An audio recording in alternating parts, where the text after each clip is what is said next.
Hello everyone, welcome to GS of Civil Services Classes YouTube channel. My name is Anjali और आज की video में हम देखेंगे कि 70th बीपीएससी प्रीलिम्स के लिए अब की क्या स्ट्रैटेजी होनी चाहिए। एज़ यू ऑल नो कि 1900 प्लस वैकेंसीज़ की नोटिफिकेशन आ गई है। इससे पहले एक नोटिस भी आया था जिसमें लिखा था कि 70 नवंबर को संभावित डेट है जिसमें 70th बीपीएससी प्रीलिम्स होगी। इतनी बड़ी वैकेंसी इससे पहले कभी नहीं आई है बीपीएससी में, तो it's a golden opportunity, diamond opportunity basically for you all. तो डोंट मिस दिस चांस। और अगर 70 नवंबर को एग्ज़ाम हो रही है तो then we have 1.5 months left. इस मंथ्स 1.5 मंथ्स में कुछ भी मत सोचो, सब कुछ अपने पढ़ाई पे दो। आपके दिमाग में सिर्फ एक ही चीज़ चलनी चाहिए, वो है पढ़ाई। सब कुछ डीएक्टिवेट कर दो, इधर उधर के डिस्ट्रैक्शन जितनी भी है सबको कैंसिल आउट करो एंड 1.5 मंथ सिर्फ अपने पढ़ाई को दो।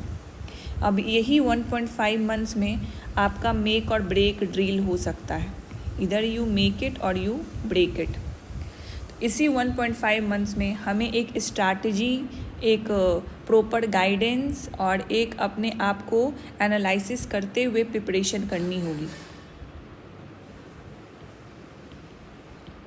तो इसी वीडियो में हम ये देखेंगे कि 1.5 मंथ्स जो अभी लास्ट बचे हुए हैं इसमें आपको क्या करना चाहिए and this will be the mandatory things to do.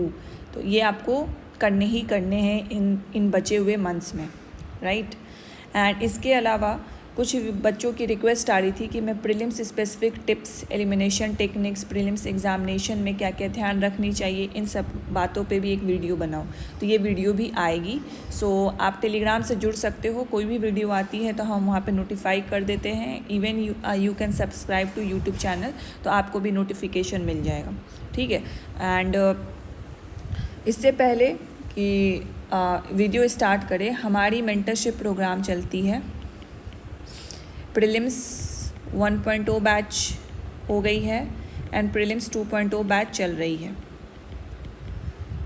ठीक है। एंड 1.5 मंथ्स बचे हुए हैं। तो आप या तो अगर आपको रिवीजन प्लान चाहिए या आपने तैयारी अच्छी खासी कर ली है but you need some strategy कि आप डेली बेसिस पे उसको रिवाइज कैसे करो, then you can join this mentorship program batch.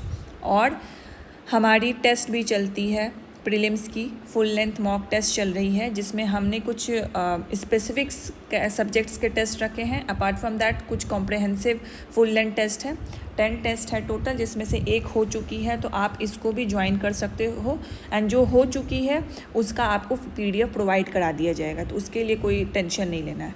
तो आपको अगर ये ज्वाइन करना हो तो सर के नंबर पर आप कॉन्टैक्ट कर सकते हो। टेस्ट की क्वालिटी कैसी है, क्वेश्चंस कैसे हैं, तो ये मेरे टेलीग्राम ग्रुप पे आपको वहाँ पे दिखेगा। मैंने पोल चलाया था कि आप ही बताइए कि आपको टेस्ट कैसा लगा।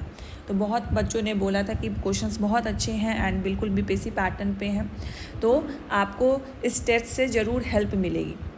एंड टेस्ट लगाना ही सिर्फ मोटिव नहीं होना चाहिए, टेस्ट के बाद एनालिसिस करना मेन इम्पॉर्टेंट थिंग होता है, ठीक है। ये हम आगे बात करेंगे। तो हम पहले वीडियो स्टार्ट कर लेते हैं। सबसे पहले आई लाइक टू एड्रेस जिन लोगों ने भी चेयरमैन सर का मैसेज देखा होगा, उन्होंने बोला है कि जो क्वेश्चन का लेवल है वो 68-69 जैसा ही रहेगा। क्यों? क्योंकि उन्होंने बोला कि हम हमेशा जो प्रीवियस पेपर होता है उसको आधार बना के, उसको रेफरेंस बना के आगे का पेपर को बनाते हैं। तो इसीलिए क्वेश्चन जो हार्डनेस लेवल है वो रहेगा एंड वो बढ़ भी सकता है, नहीं तो कांस्टेंट रह सकता है 68-69 की तरह। तो पैटर्न में तो कोई चेंजेस नहीं है, जैसा बीपीएससी के जैसा शिफ्ट हुआ था वो वैसा ही है। बट बीपीएससी ने अपने भी कुछ एलिमेंट्स को मेंटेन करके रखा है। तो हमको वो दोनों पर्सपेक्टिव से लेके पढ़ाई करनी है। एंड मैं हमेशा से ही बोलती हूँ कि हमेशा दोनों पर्सपेक्टिव को लेके पढ़ाई करें। बीपीएससी के जो फैक्चुअल कंटेंट है उसको ना छोड़ते हुए यूपीएससी के जो कंसेप्चुअल कंटेंट है उसको लेके चलना है। तो चेयरमैन का मैसेज, आप लोगों ने वीडियो नहीं देखा होगा तो मैं आपको यहाँ पे बता दे रही हूँ कि सर का यही मैसेज था। Second important thing, competition with UPSC candidates. UPSC candidates की भीड़ बीपीएससी में बहुत बढ़ रही है। इवन ड्यूरिंग माई टाइम कि यूपीएससी कैंडिडेट्स आपको बहुत मिलेंगे in final selection as well. तो तो आपकी कंपटीशन यूपीएससी कैंडिडेट से है। क्यों? क्योंकि पहले क्या होता था, बीपीएससी फैक्चुअली बेस्ड थी, तो यूपीएससी कैंडिडेट्स फैक्चुअल बेस्ड में भी क्वालिफाई नहीं कर पाते थे। But since BPSC has move to the conceptual understanding, तो यूपीएससी कैंडिडेट्स को ईजी हो जाता है to qualify the prelims even, क्योंकि उनको बस बिहार स्पेशल करना होता है, बाकी दे कैन मैनेज।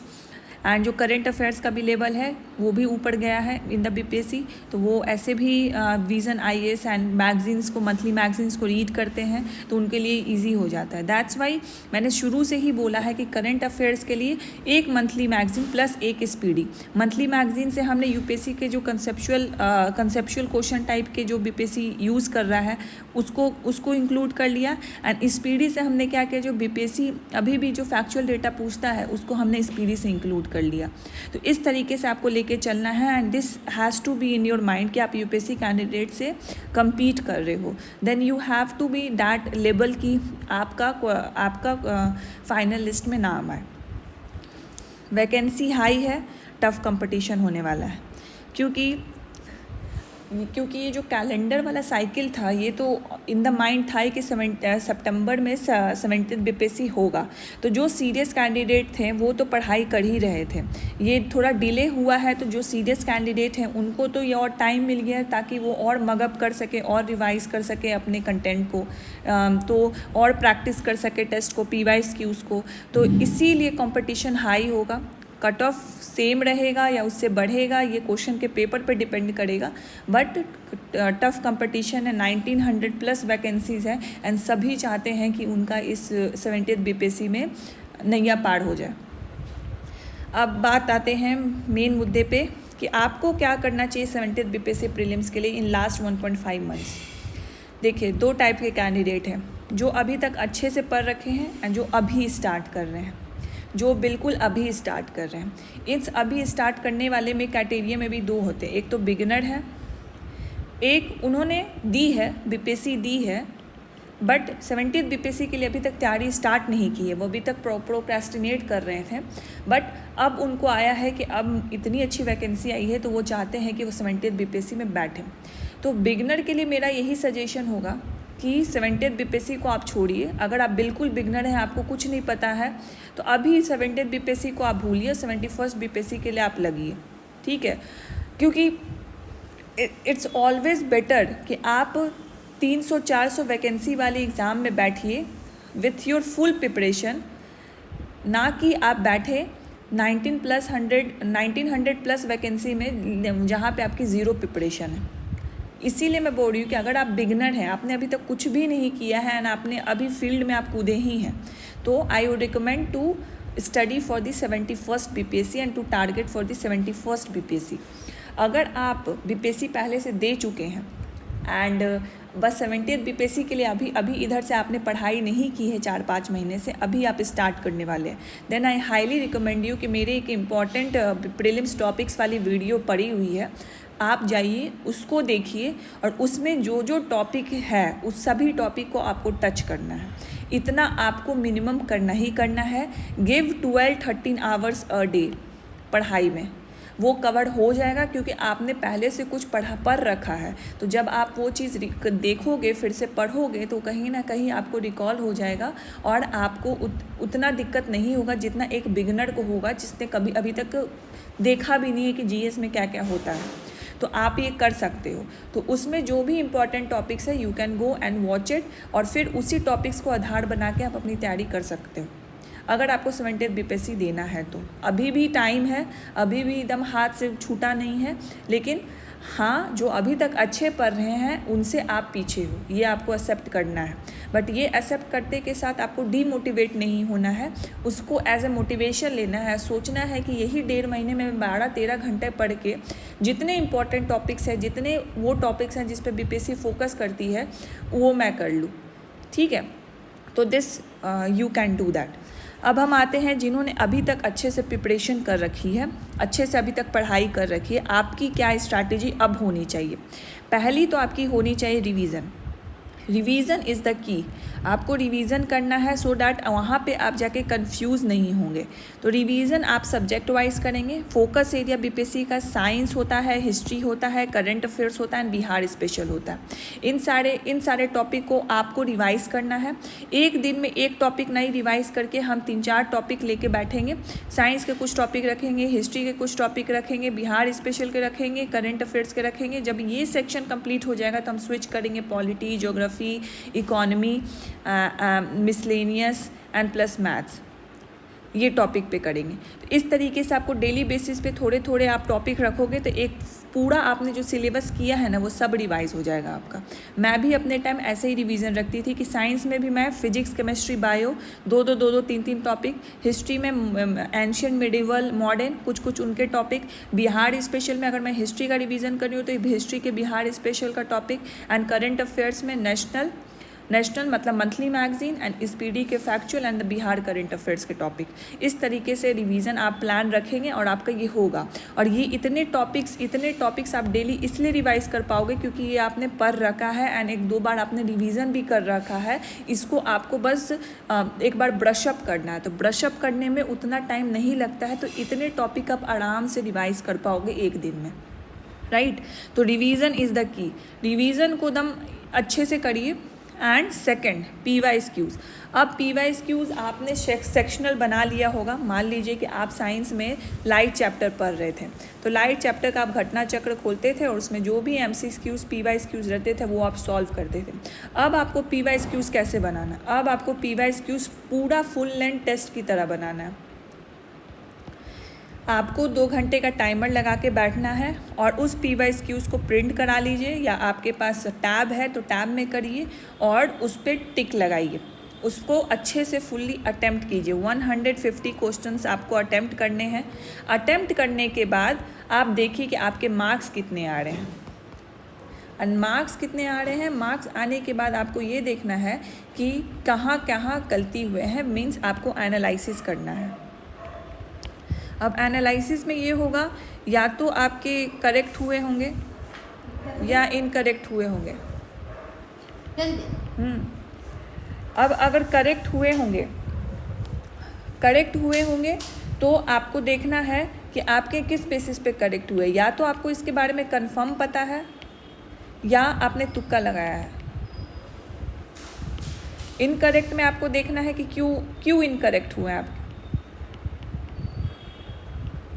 या तो आपने सिली मिस्टेक किया है या क्वेश्चन जल्दी पढ़ा है, या रिवीजन कम था, आप कंफ्यूज हो गए। तो इस तरीके से आपको एनालिसिस करना है। सेकंड, मॉक टेस्ट इसलिए देना है, एक तो एक आपकी रैंकिंग बनेगी, आपके स्कोर भी आएंगे, एंड जो मेन रीज़न है मॉक टेस्ट देने का वो है कि प्रैक्टिस होगा आपका। PYQs बनाने में बेस्ट ये होता है कि ये बिल्कुल बीपीएससी अपने पैटर्न बीपीएससी के पैटर्न का पता चलता है। बट अगर मॉक टेस्ट बनाए, ये भले बीपीएससी के पैटर्न से थोड़ा इधर उधर हो, बट जो एक नए क्वेश्चन को देख के उसको समझना और नए सही आंसर पे जाना, ये अपने में एक कला है, एक ये आर्ट है। तो इस आर्ट को आप प्रैक्टिस कर सकते हो। तो इसीलिए मॉक टेस्ट दीजिए, क्योंकि 68 ऑनवर्ड मॉक टेस्ट भी इम्पॉर्टेंट हो गया है फॉर द बीपीएससी एग्जामिनेशन। अगर आपको लगता है कि आपको मॉक टेस्ट से उतना फ़ायदा नहीं होता, then you can only rely on the PYQ। But PYQ को मॉक टेस्ट रिप्लेस नहीं कर सकता। मॉक टेस्ट आप नहीं दे सकते हो, this is up to you, but PYQ तो देना ही देना है। मतलब फुल लेंथ ले के बैठ के 2 घंटा बैठ के आपको करना है। तो ये आपका हुआ कि आपको मॉक टेस्ट देना है, PYQs करना है। और जैसे मैंने बताया कि PYQs को पूरे फुल मॉक टेस्ट की तरह आपको लेना है। 1-2 घंटे टाइमर लगा के बैठना है और एक एक करके क्वेश्चन को अटेम्प्ट करना है। मॉक टेस्ट जैसा मैंने बताया 5 to 6 मॉक टेस्ट इनफ है आपके लिए। 10 मॉक टेस्ट भी आप दे सकते हो आराम से। तो इसको भी डिविजनल करके दो कि कोई एक सब्जेक्ट स्पेसिफिक मॉक टेस्ट दे दो एंड एक फुल लेंथ मॉक टेस्ट देते जाओ। सब्जेक्ट स्पेसिफिक से आपको पता चल जाएगा कि उस सब्जेक्ट पे आपकी कितनी पकड़ है, and full length mock test से आपको ओवरऑल आपकी तैयारी पता चल जाएगी, ओवरऑल आपकी प्रिपरेशन पता चल जाएगी। देन एनालिसिस मेन गेम आता है। तो एनालिसिस में मैंने बताया, आपने मान लीजिए मॉक टेस्ट दिया, PYQs के ही मॉक टेस्ट आपने लगाए। अब इसमें आपने देखा, आपके पहले आपने कैलकुलेट किया अपना स्कोर, आपको अपने करेक्ट एंड इनकरेक्ट क्वेश्चंस मिल गए। करेक्ट क्वेश्चंस में आप देखोगे कि उसमें आप कितने कंफर्म थे, उस क्वेश्चन में आपकी कंफर्मेशन लेवल क्या थी। दूसरा कि किस क्वेश्चन में आपने जुगाड़ करके करेक्ट आंसर पे पहुंच गए आप। जिसमें आप कंफर्म थे वो टॉपिक आपको पता चल जाएगा कि ये टॉपिक मेरा सही है। जिसमें आपने जुगाड़ करके लगाया है, ये आप देखो कि ये मिसलेनियस है या किसी टॉपिक से है। अगर टॉपिक से है तो आपकी रिवीजन कमी है या वहाँ पे कन्फ्यूज़न है कुछ, उसको तुरंत वहीं पे सॉल्व कर लो। वो बुक खोलो जहाँ पे वो कंटेंट दिया हुआ है, उसको एक बार देख ही लो। तो इस तरीके से आपके दिमाग में वो एक इमेज बन जाता है कि ये क्वेश्चन मुझसे पूछा था, मैंने जुगाड़ से बनाया था, बट मुझे कन्फ्यूज़न था तो मैंने उस बुक को खोल के उसी पेज नंबर पे वो कंटेंट देख लिया। तो ये एक इमेज छप जाता है, फिर वो क्वेश्चन आप कभी नहीं भूलोगे। अगर मिसलेनियस था तो उसका टाइप देखो, उसका पैटर्न देखो, किस टाइप का ये क्वेश्चन था। अगर ये पैटर्न कहीं रिपीट हो सकता है विद द करेंट डेटा, तो वो करेंट डेटा को लिख लो। फॉर एग्ज़ाम्पल, इकोनॉमिक सर्वे से रिलेटेड बीपीएससी ने एक क्वेश्चन पूछा था कि सेंट्रल टैक्सेस का जो होता है, शेयर होता है, उसमें बिहार का कितना परसेंटेज का डिवीज़न है। तो उस तरीके के उस ईयर में पूछे थे। तो इससे हमको एक पैटर्न मिल जाता है कि हम इस ईयर का भी प्रिपेयर करके जाएं। 2023-24 एंड 2024-2025 का भी प्रिपेयर करके जाएं। तो इस तरीके से अगर ऐसा मिसलेनियस आपको मिलता है तो पैटर्न मिल जाएगा, उसको करेंट डेटा से अपडेट कर लीजिए। ये हो गया। अगर निगेटिव होता है तो पहले तो देखिए कि किस में आपको आता था और आपसे आपकी सिली मिस्टेक के कारण वो गलती हुई। मतलब आपका नॉलेज सही था, रिवीजन भी आपका अच्छा था, बट आप घबरा गए या सिली मिस्टेक जल्दी पढ़ लिए, उससे गलती हुई। ये सिली मिस्टेक को आप लिखिए कि किस टाइप के सिली मिस्टेक आप करते हैं। ये लिखने से ना आपको वो चीज़ रिकॉल होती है बार बार। जब आप फिर से टेस्ट दोगे तो आप कॉन्शियस रहोगे कि इस टाइप का मैं सिली मिस्टेक करता हूँ, तो आप अवॉइड करोगे उस चीज़ को करना। ठीक है, एक तो आपको नॉलेज था, आपका रिवीजन भी अच्छा था, बट आपने सिली मिस्टेक कर दिया। सेकंड, बहुत बार हम हड़बड़ी में क्वेश्चन को गलत रीड कर लेते हैं। नॉट दिया हुआ है, नहीं दिया हुआ है, ऑप्शंस को पूरा पढ़ा नहीं, पहला ऑप्शन देखा सही लगा टिक कर दिया, नीचे वाला ऑप्शंस नहीं देखा, उसमें भी सारे ऑप्शन सही थे, D all of the above था, उसको टिक करना था, लेकिन पहला वाला ही सही था तो मैंने वही टिक कर दिया। तो इस तरीके के आपको दिखेंगे कि आपने ये सारी चीज़ आप करते हो। एंड थर्ड आपको ये होगा कि मान लीजिए कि आपको वो टॉपिक पता है,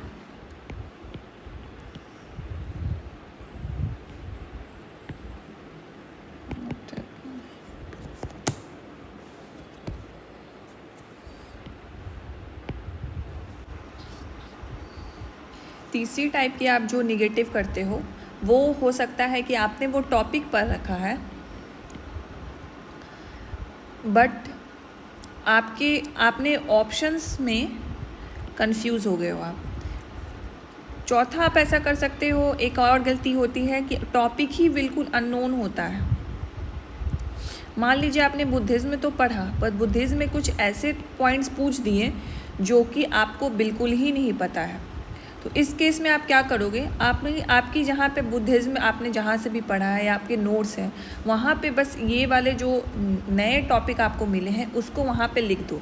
एंड कुछ ऐसे टॉपिक हैं जो बिल्कुल ही आउट ऑफ बॉक्स हैं, अभी तक आपने कहीं भी नहीं सुना है, तब भी आप उस टॉपिक को PYQs का मैं बोल रही हूँ, उस टॉपिक को फिर भी आप अपने जो भी एक 1 पेजर नोट्स बना लो, उसमें वो लिख दो कि ये टॉपिक मुझे PYQ में मिला था, अभी तक मैंने इसे नहीं देखा। अगर करंट से रिलेटेड है देन यू कैन स्किप, आप पैटर्न पता कर लो। अगर करंट से नहीं रिलेटेड है, स्टैटिक से ही रिलेटेड, तो स्टैटिक में भी वो टॉपिक किसी ना किसी सब टॉपिक ही होगा, किसी टॉपिक का पार्ट होगा, वो आप जॉट डाउन कर लो। तो ये एनालिसिस करना कि आपके पॉजिटिव कैसे हैं, निगेटिव कैसे हैं, ये बहुत ज़रूरी है, बहुत। इसको बोलते हैं कम्प्लीटली कि आपने टेस्ट अटेम्प्ट कर लिया, ना कि सिर्फ टेस्ट टिक करने के बाद मार्क्स कैलकुलेट कर लिया, कितना सही हुआ कितना गलत हो लिया, उस पर खुश हो गए, उस पर दुखी हो गए कि मेरा इतना आ गया मेरा इतना नहीं आया, वो मैटर नहीं करता। टेस्ट अटेम्प्ट करने के बाद ये है कि आपको अच्छे से टेस्ट देना है, पूरे ऑनेस्टी के साथ देना है, एंड देन फिर उसके बाद एनालिसिस करना है कितने गलत हुए कितने सही हुए और क्यों गलत हुए, तो क्यों सही भी क्यों हुए, ये एनालिसिस आपको करना है। अब टाइम मैनेजमेंट और OMR फीलिंग देखिए, आप यहाँ पे जो टेस्ट देते हैं आप टिक मार के छोड़ देते हैं, फिर स्कोर कैलकुलेट कर लेते हैं, हो जाता है।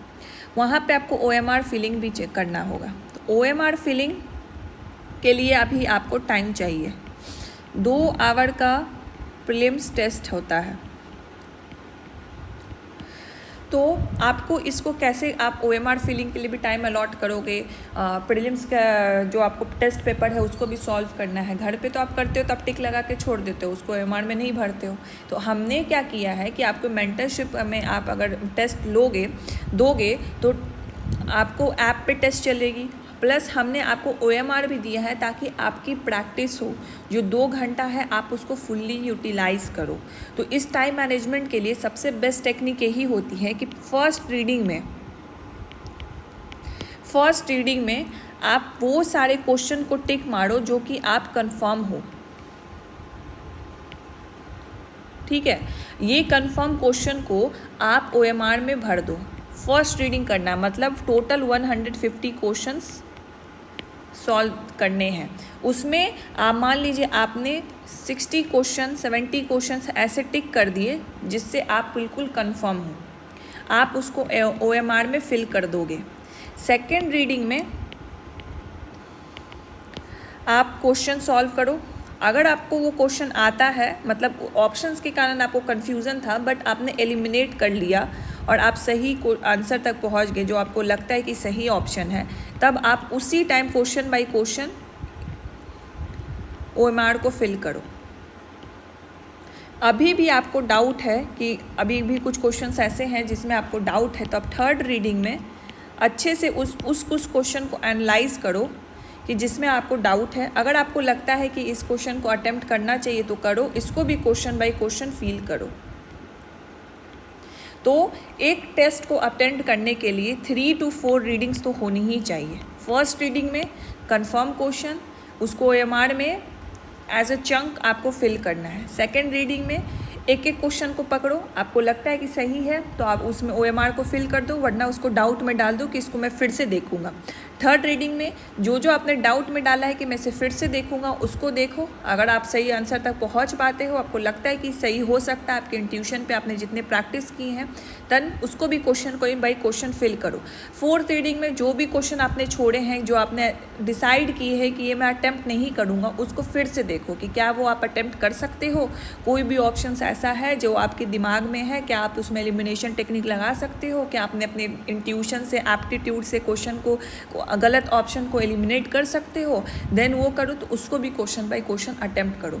This is you have to do the time management. क्योंकि अगर आप एक बार 150 क्वेश्चन सॉल्व कर लेते हो 3-4 रीडिंग में और अभी तक आपने OMR फिल नहीं किया, लास्ट में हड़बड़ाहट के कारण आपसे OMR फिलिंग में गलतियां हो सकती हैं और ये गलतियां महंगी पड़ जाती। मान लीजिए कि आपका 1 क्वेश्चन है, 2 क्वेश्चन है, 3 है, 4 और 5 है, यहाँ पे बना रहता है। आप जल्दी जल्दी में क्या करोगे कि आपको 1 के कोरस्पॉन्डिंग ABCD, 1 के कोरस्पॉन्डिंग आपको C करना था, जल्दी जल्दी में आप 2 का C कर दोगे और फिर आप सोचोगे 2 का तो A है तो मैं ये भी कर देता, उसको ऐसे काट देता। तो ये वाला क्वेश्चन आपका रॉन्ग हो गया, ये वाला क्वेश्चन आपका कैलकुलेट भी नहीं होगा। 2 का A ऑप्शन सही था तो आपके 1 मार्क्स तो गए ना।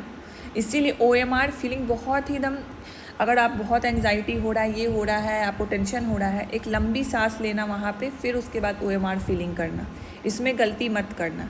एंड सेकंड, जो रोल नंबर होता है वो भी आपका OMR में ही लिया जाता है, सर्कल्स में ही लिया जाता है। तो इसको भी बहुत ध्यान से भरना। रोल नंबर गलत हो जाएगा पूरा, ये तो शुरू में ही भराता है, फिर पूरा एग्ज़ाम आप टेंशन में ही बिताओगे कि मेरा रोल नंबर गलत हो गया। आप अपना 100% अटेंशन नहीं दे पाओगे एग्ज़ाम पे।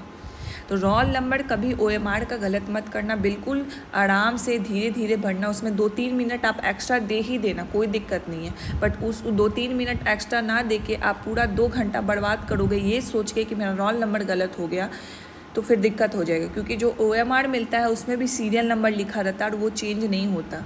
वो हर एक क्वेश्चन नंबर के साथ OMR का सीरियल नंबर मैच होना चाहिए, तो उसी अकॉर्डिंग वो अरेंज रहता है, तो OMR आपका चेंज नहीं होगा। तो रोल नंबर तो बिल्कुल नहीं गलत करना है, जो भी डिटेल है बिल्कुल आराम से भरना है, एंड जो OMR के फिलिंग का टेक्निक मैंने बताया वो भी करना है, right. So this all I have to say. जो भी 70th BPSC प्रीलिम्स दे रहे हैं, ये 1.5 महीने अपने आप को सब चीज़ से दूर करके सिर्फ पढ़ाई के लिए रखो। सिर्फ पढ़ाई करो, सोते जागते उठते बैठते खाते पीते, आपको दिमाग में सिर्फ यही चलना चाहिए कि 70th BPSC प्रीलिम्स मेरे को क्वालिफाई करना है, मेरा क्या क्या बचा हुआ है, मेरा क्या क्या स्ट्रॉन्ग एरिया है, क्या रिवीजन करना है, क्या मॉक टेस्ट लगाना है, क्या PYQs लगाना है, और इसको हौच पौच नहीं करना। इसको बिल्कुल स्ट्रैटेजी के साथ लेके चलना है, जैसे अभी तक आपने प्रिपरेशन किया है। अगर कोई स्ट्रैटेजी नहीं है, you can join the mentorship program. उसमें हम डेली वाइज आपको टारगेट देते हैं, तो उस हिसाब से आप रिवीजन कर सकते हो। एंड जो बिगनर है वो 71st के लिए ज्वाइन कर सकते हैं मेंटरशिप प्रोग्राम। एंड जो सिर्फ टेस्ट देना चाहते हैं तो टेस्ट के लिए भी आप ज्वाइन कर सकते हैं। जो एक पेपर हो चुका है उसका पेपर का हम आपको PDF दे देंगे। एंड टेस्ट हमारी ऐप पे चलती है, तो आप वहाँ पे भी उसको अटेम्प्ट कर सकते हो जिनका टेस्ट हो चुका है। एंड जो आगे वाले टेस्ट है तो वो तो टाइम के अकॉर्डिंग ही होंगे, ठीक है। So this is all I have to say. And जो भी प्रीलिम्स रिलेटेड जो टिप्स वाली, एलिमिनेशन टेक्निक वाली है, टाइम मैनेजमेंट का, तो मैंने कवर कर दिया। और भी कुछ होगा तो मैं वो वीडियोज़ लाऊंगी। एंड तब तक के लिए thank you so much for watching this video.